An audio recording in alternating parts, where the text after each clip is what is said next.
Hi there, everyone. Today I'm talking about where to start with Stoicism. So, Stoicism is an ancient philosophy from ancient Greece and Rome that has seen renewed interest today with its themes of wisdom, moderation, and virtue. It's often described as a philosophy for those who are struggling or want to increase their resilience. And you might find yourself interested in this philosophy for difficult times, but you're actually having a difficult time finding out where to start with it. Well, hopefully, this video is for you and is of usefulness to you.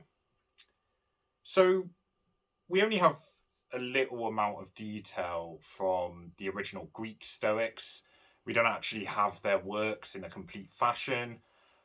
And so, all the primary source books that we have come from the Roman times, much later. And this issue was further complicated by Christian scholars who wanted to basically make Stoicism compatible with Christianity and their religion.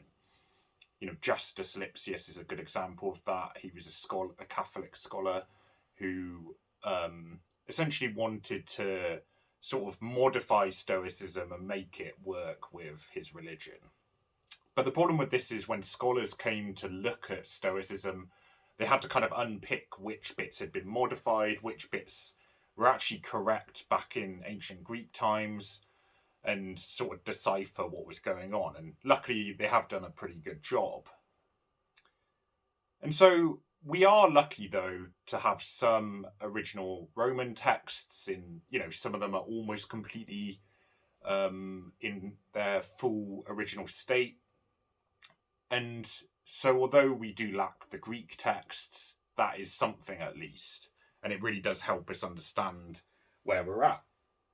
So what are the main sort of primary source texts that we have of Stoicism? Well, Seneca, Letters from a Stoic.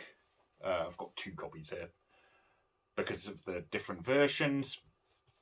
But Seneca was a Roman statesman, playwright, sort of right-hand man of the Emperor Nero.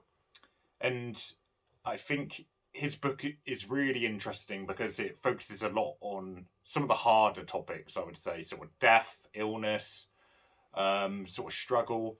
And then there's also this kind of accusation of hypocrisy aimed at Seneca because he was one of the richest men of his time. Nero was very cruel, although some historians have tried to revise that, and I don't think so super compellingly. But, Seneca was sort of sitting next to Nero, who was doing a lot of maybe evil acts, punishing Christianity and things like that.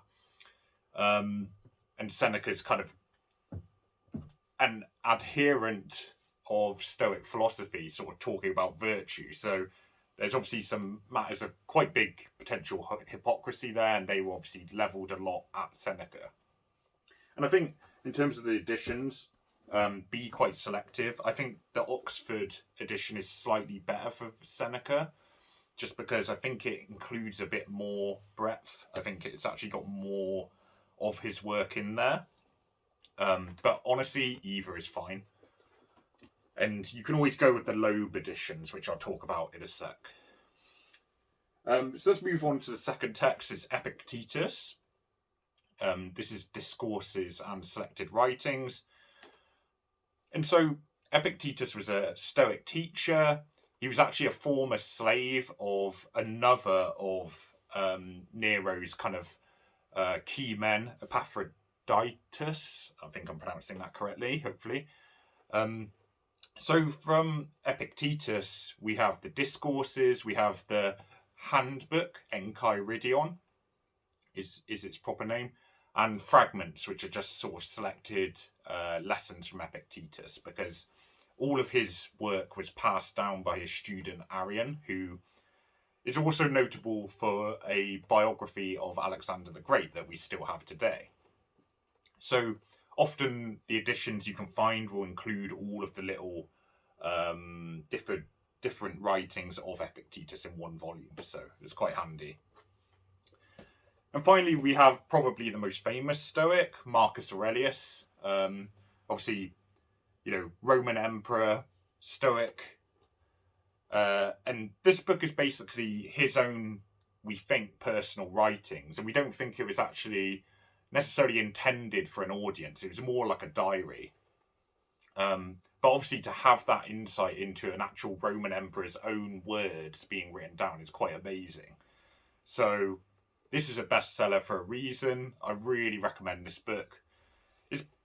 In some ways, it's probably the easiest of the three to read, but it's also, and it's the most popular, so maybe it's actually the best starting point, even though chronologically he was actually the latest.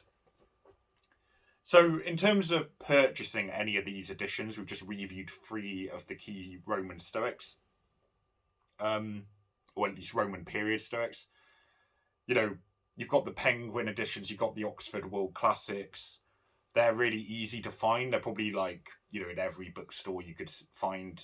So, but then some people do prefer the Loeb editions, which tend to be rated more highly as scholarly editions. I think any of them are fine. Just pick whichever you sort of feel is best, or if you've got a collection, fits in with that. So, just a note as well, we also have some fragments from another Stoic teacher, Musonius Rufus, and he was Epictetus's actual teacher. And you can see this in Musonius Rufus Lectures and Sayings, I think the book is called. But it's not really essential. It's really short. I think it's only 100 pages of his actual work. So it's more kind of supplementary. I would start with those 3 that I discussed before. But just be aware there is this if you're a bit more of a completionist. So due to their completeness and their accessibility and value for money, I recommend getting those 3 primary books as Seneca, Marcus Aurelius and Epictetus. And in essence, they are the core of what's available to us from a primary perspective. And they're all really readable as well. So yeah, just pick one of those up to start with maybe and just sort of see how you get on. But there is an argument to say that some of the sort of ancient teachings can be hard to understand. And although I would say they are quite readable, especially as philosophy goes, you might miss some concepts or what's actually meant by a certain turn of phrase. So you might prefer to read a modern book explaining what Stoicism's about, what the kind of emphases actually mean, and then return back to the primary sources. I don't think either way is necessarily right or wrong, but just be aware that if you just dive straight into the primary sources, there's probably going to be allusions that you're not getting, or you don't know why they're phrasing something in a certain way when it actually has kind of metaphysical importance or something like that. So to move on to the modern books, John Sellers is a really well-known writer about Stoicism. He's done some really brilliant work. And I think this is arguably the best book about Stoicism because it's really clear, but it still retains the depth of the philosophy. It lays out what Stoicism is in a concise but accurate manner, and it really takes you through the 3 branches of Stoicism: metaphysics, logic, and ethics.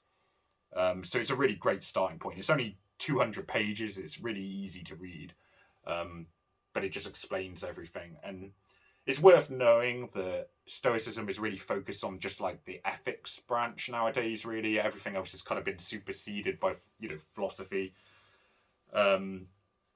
So yeah, this is a good start. And then alternatively, I would recommend Ward Farnsworth's The Practicing Stoic. And this is very much sort of in the same vein as John Sellers' work. It lays out the ethics of Stoicism mainly in detail in this book, though. And that, like I said, is the branch that remains really relevant today. And in this book, Farnsworth basically takes quotations from those primary source Stoics and also sort of semi-Stoic philosophers. So you kind of got Spinoza, Montaigne, and then applies them to particular virtues and challenges. So that is sort of how Stoicism is kind of interpreted and used today. It still has application, and this is very much about the application of the ethics branch. But still a great introduction, a really good book there. Some other modernised introductions, I guess I'll call them, or kind of looking at Stoicism in a modern view. There's How to Think Like a Roman Emperor by Donald Robertson, and this is really focused on the Stoic philosophy of Marcus Aurelius. It's a great book. It explains Marcus Aurelius and what he was all about, and looking at how it's used today again. So if you want it more focused on Marcus Aurelius, maybe you get this and the primary source book for Marcus Aurelius, and that's a really good way to approach Stoicism. Ryan Holiday is another writer. He's written an array of books.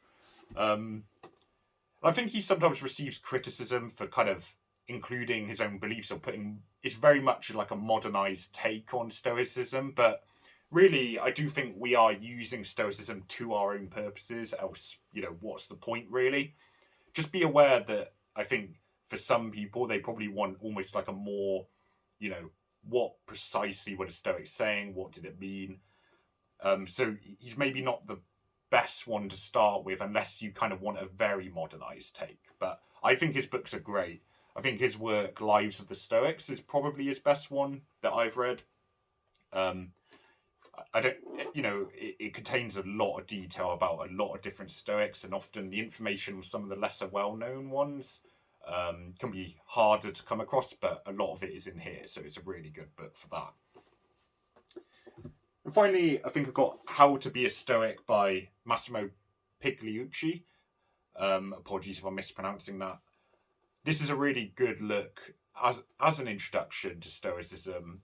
It's really readable, possibly the most readable one on this list. If you really don't know anything and you just want to really dip your toes in, I think this might be the best book because he's a teacher of philosophy. And it's got a really good introduction, I think. So another option there. So just to cover some of the kind of more supplementary pieces, on metaphysics, a really good book is God and Cosmos in Stoicism by Ricardo Salles. And like I said, although Stoic metaphysics is kind of arguably a bit outdated now, it's kind of been superseded by a lot of philosophy and physics. If you do want to broaden your knowledge, this is a really good book to use for that. If you want to delve deeper and a much more scholarly work, The Cambridge Companion to the Stoics is a really good one, because it's quite intense in places, especially, I remember there was one chapter on logic that's quite complex, and it really is like doing it at university, to be honest. But if you want it more academic, this is a good choice. Another work that is actually, dating back to ancient Greece and Rome, Diogenes Laertius is a source responsible for cataloguing much of what we know about Greek philosophy in his book, The Lives and Opinions of Eminent Philosophers. And you can read it for free, I think, from Project Gutenberg. But in terms of purchasing a physical copy, it's actually quite tricky because there is an abridged version, but I think the abridged version actually removes the section on Stoicism, so be wary of that. Make sure the copy you're getting does actually have Stoicism in it, because that'd be quite frustrating. I think the unabridged copy is quite hard to find, at least in the UK at the time I wrote this, so just be aware of that. But he catalogues a lot of the philosophy, obviously, of ancient Greece. So, and to find out more about the kind of history, there's loads of history books written about Marcus Aurelius. One biographer that's really good is Frank McLean. He's written books about Napoleon, Genghis Khan. He's done one of Marcus Aurelius that's really detailed and useful. Seneca, you could read Emily Wilson's Seneca, A Life. That's a short, but it's a really good exploration of Seneca, and it does raise some of the points about, his hypocrisy, potentially. And, obviously navigating Nero, which was a pretty big task. So there's plenty of choices there. For Epictetus, obviously, we don't really know much. We don't even know if his name was actually Epictetus. So there's not that much in terms of history on him. In conclusion, then, I've kind of geared these recommendations towards people that are completely new to Stoicism. There's the 3 primary works, and I've gone through quite a few modernized sort of introductions or good starting points. And hopefully I've kind of illustrated the differences between them so you can kind of make up your own mind. But if you really don't know, I would say start with John Sellers. It's really short and covers many aspects of Stoicism. I think his more updated version is called Lessons in Stoicism, so just be wary of that. The copy I've got might be quite hard to find, or at least the printing of it.